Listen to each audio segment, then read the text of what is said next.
Hello मेरे प्यारे नन्हे मुन्ने दोस्तों। आज मैं आपके लिए एक प्यारी सी कहानी लेकर आई हूँ जिसका शीर्षक है चूहों का आतंक। एक बार तेनालीराम के घर में चूहों ने बड़ा उत्पात मचा रखा था। वे जिस किसी खुली वस्तु को देखते कुतर जाते। एक दिन चूहों ने तेनालीराम की पत्नी की कीमती साड़ी ही कुतर डाली। साड़ी में छेद बने देखकर उनकी पत्नी बोली, देखिए जी, इन चूहों ने तो जीना दूभर कर दिया है। इस बार तो मेरी कीमती साड़ी भी नहीं छोड़ी। इनका कुछ उपाय कीजिए। तेनालीराम को बहुत क्रोध आया। उन्होंने सोचा, इन उपद्रवियों को पकड़कर मारना ही होगा, नहीं तो ये जान न जाने क्या क्या नुकसान कर दे। इसके बाद तेनालीराम चूहों के पीछे लग गए। बहुत कोशिश करने पर भी चूहे हाथ नहीं लगे। वे कभी संदूक के नीचे तो कभी सामान के पीछे छिप जाते। घंटों की भाग दौड़ के बाद तेनालीराम के हाथ एक ही चूहा लगा। भला एक चूहे को मार देने से यह आतंक हमेशा के लिए कैसे समाप्त हो पाता। अंत में तेनालीराम को एक उपाय सूझा। उन्होंने सोचा कि क्यों ना एक बिल्ली पाल ली जाए। चूहों का सफाया करने के लिए इससे बढ़िया कोई तरीका नहीं। तेनालीराम ने एक बिल्ली पाल ली। कुछ ही दिनों में चूहों की संख्या धीरे धीरे घटने लगी। अब तेनालीराम को इनसे लगभग छुटकारा मिल ही गया था। एक दिन तेनालीराम ने की बिल्ली किसी चूहे का पीछा करते करते उनके पड़ोसी के घर घुस गई।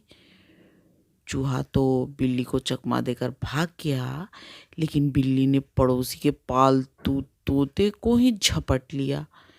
झपटते ही बिल्ली ने उसकी गर्दन अपनी नाखून गड़ा दिए। पड़ोसी तुरंत ही डंडा लेकर बिल्ली को मारने दौड़ा। जैसे ही बिल्ली पर डंडे से प्रहार करने वाला था, तेनालीराम वहां आ पहुंचे। ये बिल्ली जैसे चूहों से छुटकारा पाने के लिए पाली है। यदि कोई गलती हो गई हो तो इसे क्षमा कर दीजिए, मुझ पर आपकी बड़ी कृपा होगी। तेनालीराम ने पड़ोसी से बहुत प्यार से ये बात कही।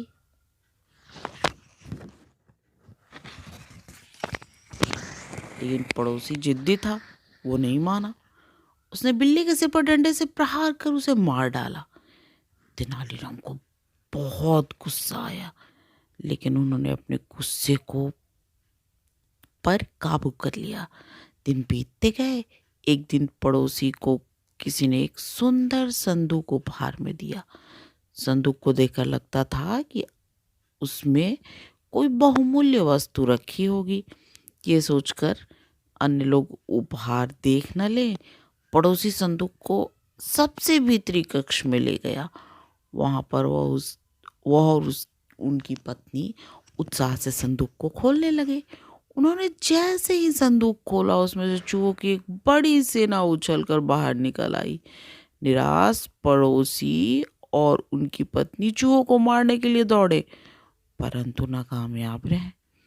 कई घंटों की मेहनत के बाद चूहों का उत्पात कुछ कम हुआ तो पड़ोसी ने संदूक की तरफ दृष्टि डाली। उसके तल में एक पत्र पड़ा था। वो पत्र उठाकर पढ़ने लगे। आपने बताया था कि बिना बिल्ली के भी आप चूहों पर काबू पा सकते हैं। इसी बात को परखने के लिए आपके पास कुछ चूहे भेज रहा हूँ। कृपया करके मुझे भी बताइए कि आपने यह कैसे किया।